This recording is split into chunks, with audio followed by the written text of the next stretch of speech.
Good afternoon. The Russian military has begun a brutal assault on the people of Ukraine.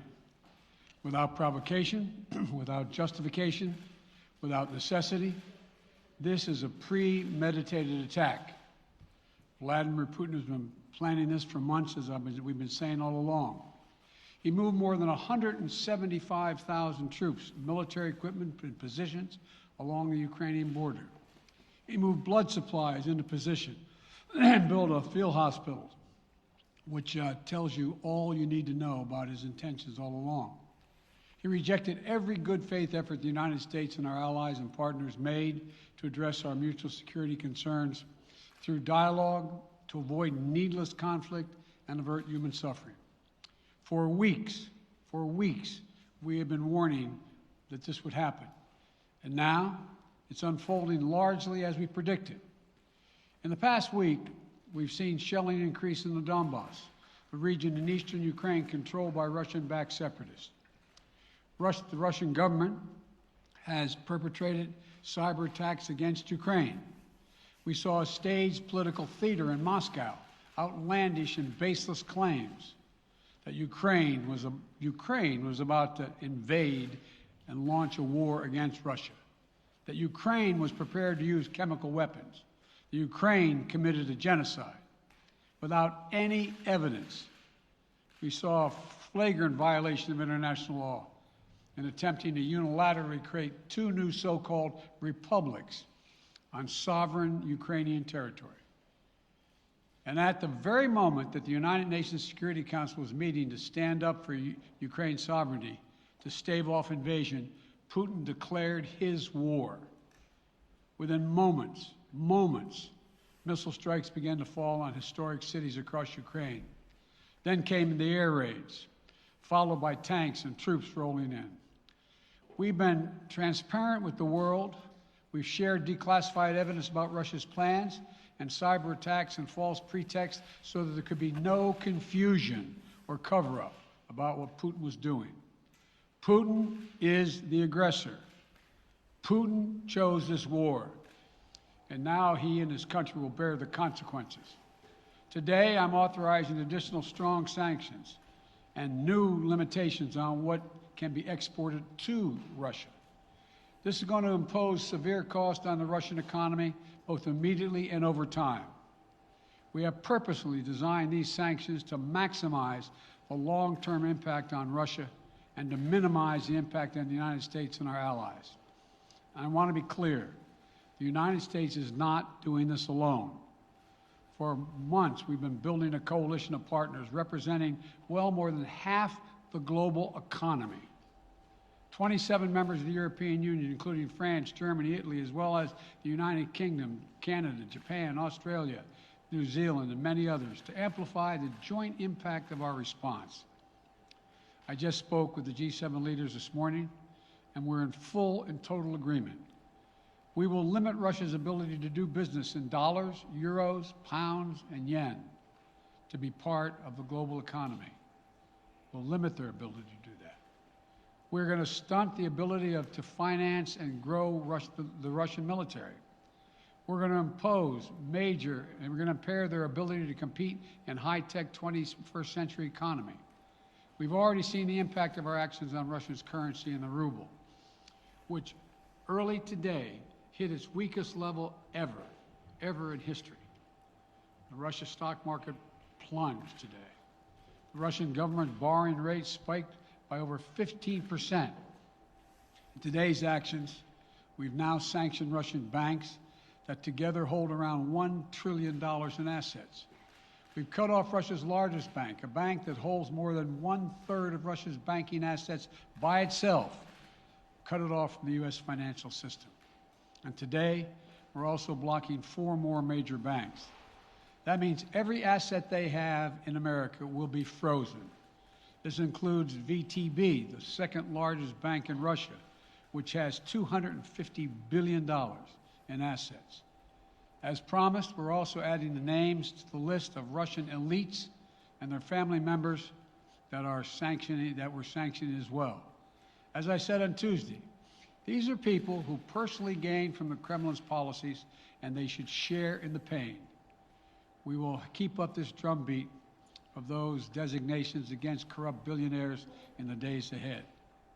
On Tuesday, we stopped the Russian government from raising money from U.S. or European investors. Now we're going to apply the same restrictions to Russia's largest state-owned enterprises, companies with assets that exceed $1.4 trillion. Some of the most powerful impacts of our actions will come over time as we squeeze Russia's access to finances and technology for strategic sectors of its economy and degrade its industrial capacity for years to come. Between our actions and those of our allies and partners, we estimate that we'll cut off more than half of Russia's high-tech imports. It will strike a blow to their ability to continue to modernize their military. It will degrade their aerospace industry, including their space program. It will hurt their ability to build ships, reducing their ability to compete economically. And it will be a major hit to Putin's long-term strategic ambitions. And we're preparing to do more. In addition to the economic penalties we're imposing, we're also taking steps to defend our NATO allies, particularly in the East. Tomorrow, NATO will convene a summit. We'll be there to bring together the leaders of 30 allied nations and close partners to affirm our solidarity and to map out the next steps we will take to further strengthen all aspects of our NATO alliance. Although we provided over $650 million in defensive assistance to Ukraine just this last year, let me say it again. Our forces are not and will not be engaged in the conflict with Russia in Ukraine. Our forces are not going to Europe to fight in Ukraine, but to defend our NATO allies and reassure those allies in the East. As I made crystal clear, the United States will defend every inch of NATO territory with the full force of American power. And the good news is, NATO is more united and more determined than ever. There is no doubt that the United States and every NATO ally will meet our Article 5 commitments, which says that an attack on one is an attack on all. Over the past few weeks, I ordered thousands of additional forces to Germany and Poland as part of our commitment to NATO. On Tuesday, in response to Russia's aggressive action, including its troop presence in Belarus and the Black Sea, I've authorized the deployment of ground and air forces already stationed in Europe to NATO's eastern flank allies, Estonia, Latvia, Lithuania, Poland, and Romania.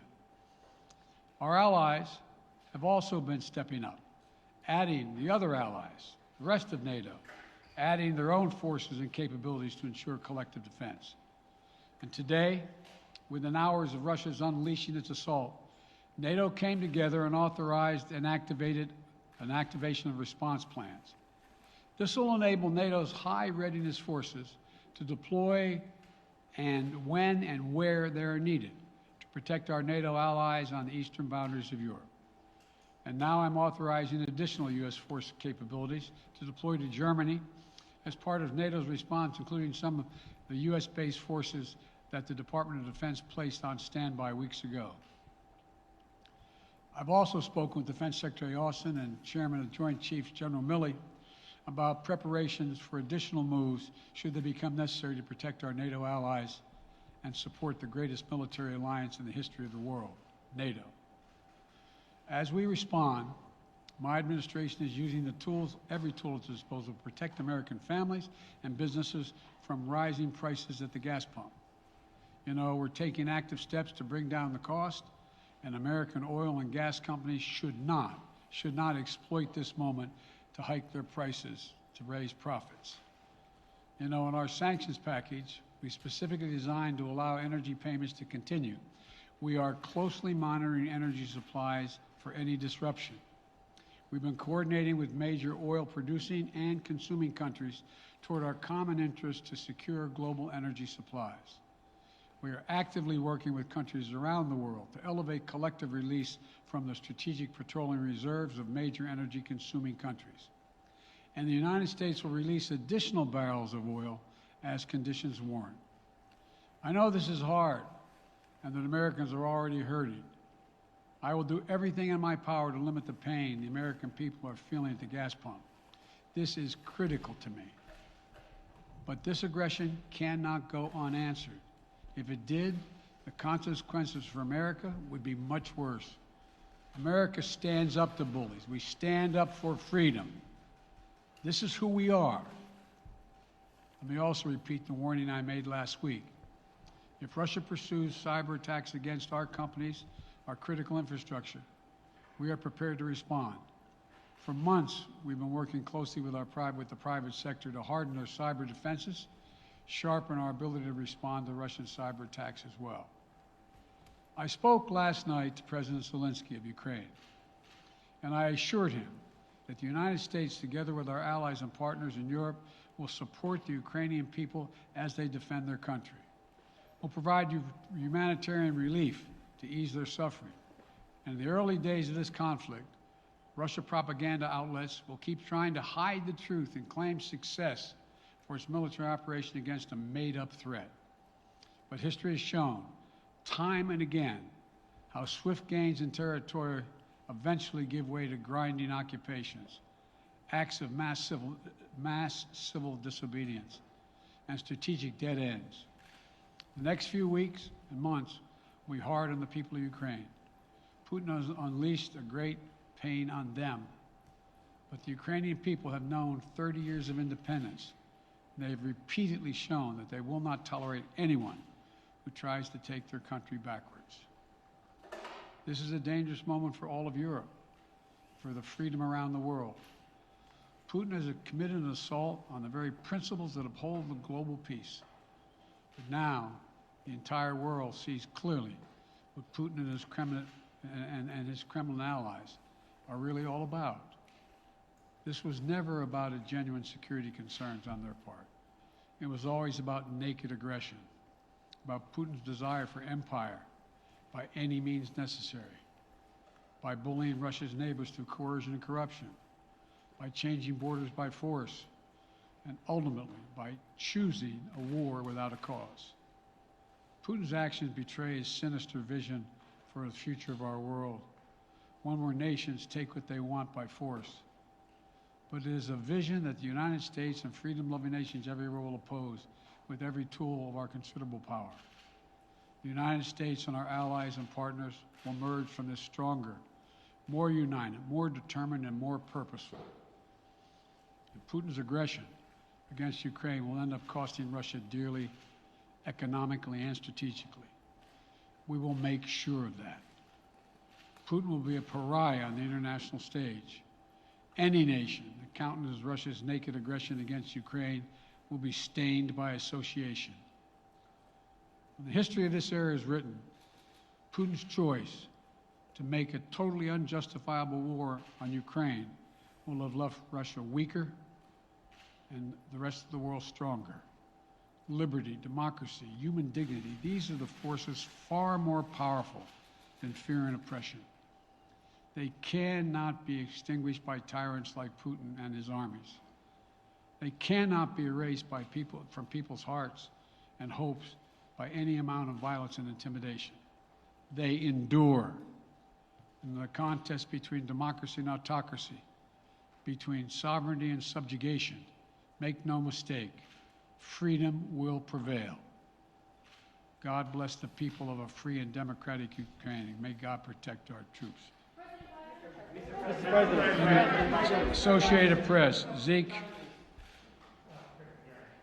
you have any plans to speak with President Putin at this point? And what interactions have you had with the Russian government?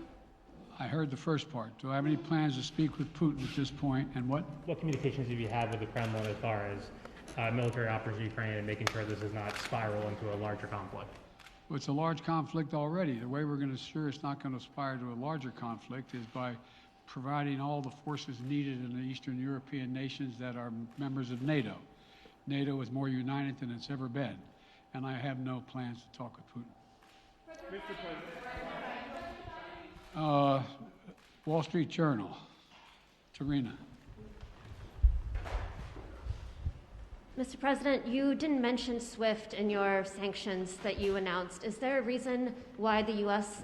Isn't doing that? Is there a disagreement among allies regarding SWIFT and whether Russia should be allowed to be a part of it? The sanctions that we proposed on all their banks have of equal consequence, maybe more consequence than SWIFT, number one. Number two, it is always an option, but right now that's not the position that the rest of Europe wishes to take. Cecilia Vega, ABC. Sir, sanctions clearly have not been enough to deter Vladimir Putin to this point. What is going to stop him? How and when does this end? And do you see him trying to go beyond Ukraine? And a second question I'll just give to you now. This statement that he gave last night, the threat that he gave, the West will face consequences greater than any you have faced in history. Is he threatening a nuclear strike? I have no idea what he's threatening. I know what he has done, number one. And number two, no one expected the sanctions to prevent anything from happening. It has to show, this is going to take time, and we have to show resolve so he knows what's coming. And so the people of Russia know what he's brought on them. That's what this is all about. This is going to take time. It's not going to occur, he's going to say, oh my God, these sanctions are coming, I'm going to stand down. He's going to test the resolve of the West to see if we stay together, and we will. We will, and it will impose significant costs on him. Will he go beyond Ukraine, sir? Do you see him going? Yes. Thank you.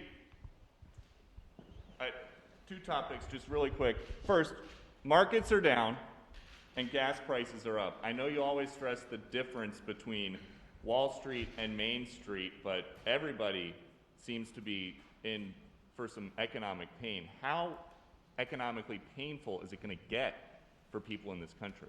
And I do have one more question. First of all, there's no doubt that when a major nuclear power attacks and invades another country, that the world is going to respond, and markets can respond all over the world. So there's no doubt about that, number one. Number two, the notion that this is going to last for a long time is highly unlikely as long as we continue to stay resolved in imposing the sanctions we're going to impose on Russia, period. What's your next question? I'm sorry. The next question is, did you underestimate Putin, and would you still describe him the way that you did in the summer as a worthy adversary? At the time, he was, I made it clear, as an adversary, and I said he was worthy. I didn't underestimate him. And I've read most of everything he's written. Did you read I shouldn't, I'm not a wise guy. You heard the speech he made, almost an hour's worth of speech is why he was going into Ukraine. He has much larger ambitions in Ukraine. He wants to, in fact, reestablish the former Soviet Union. That's what this is about. And I think that his ambitions are completely contrary to the place where the rest of the world has arrived. And with his ambitions, you're confident that these devastating sanctions are going to be as devastating as Russian missiles and bullets and tanks? Yes, Russian bullets, missiles, and tanks in Ukraine. Yes, I am. Thank you, President Biden. If sanctions cannot stop President Putin, what penalty can? I didn't say sanctions couldn't stop him. You've been talking about the threat of these sanctions for several weeks now. Yes, but the threat of the sanctions and imposing the sanctions and seeing the effect of the sanctions are two different things. They're two different things. And we're now he's going to begin to see the effect of the sanctions. And what will that do? How will that change his mindset here, given he's Because it attacking will so Ukraine as we weaken his speak? country that he'll have to make a very, very difficult choices of whether to continue to move toward being a second-rate power or, in fact, respond. You said in recent weeks that big nations cannot bluff when it comes to something like this. You recently said that the idea of personally sanctioning President Putin was on the table. Is that a step that you're prepared to take? And if It's not a bluff, it's on the table. sanctioning President Putin? Yes. Why not sanction him today, sir? Mr. President? Why not sanction him today, sir? Mr. President, if I can, you detailed some severe and swift new sanctions today and said the impact it will have over time. But given the full-scale invasion, given that you're not pursuing disconnecting Russia from what's called SWIFT, the international banking system, or other sanctions at your disposal, respectfully, sir, what more are you waiting for? Specifically, with the sanctions we've imposed exceed SWIFT. The sanctions we imposed exceed anything that's ever been done. The sanctions we imposed have generated 2/3 of the world joining us. They are profound sanctions. Let's have a conversation in another month or so to see if they're working. Yes. Can I ask you about Zelensky? Sir, you spoke to Vladimir Zelensky yesterday, sir? What's the risk that we are watching the beginning of another Cold War, and is there now a complete rupture in U.S. and Russian relations? There is a complete rupture right now in U.S.-Russian relations if they continue on this path that they're on.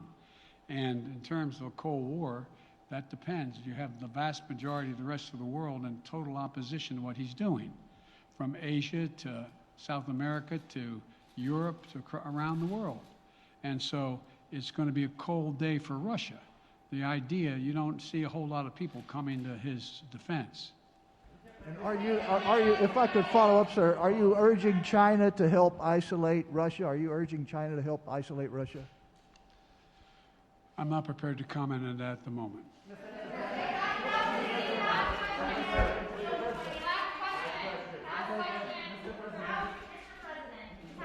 No. Yeah. No. He's had his hand up a long time. Thank you, Mr. President. How concerned are you that Putin wants to go beyond Ukraine into other countries, and the U.S. will have to get involved if he moves into NATO countries? Well, if he did move into NATO countries, he will be involved. We will be involved. The only thing that I'm convinced of is if we don't stop now, he'll be emboldened. If we don't move against him now with these significant sanctions, he will be emboldened. And Look, you know, well, anyway. Can you talk anything more about your conversation? Mr. President.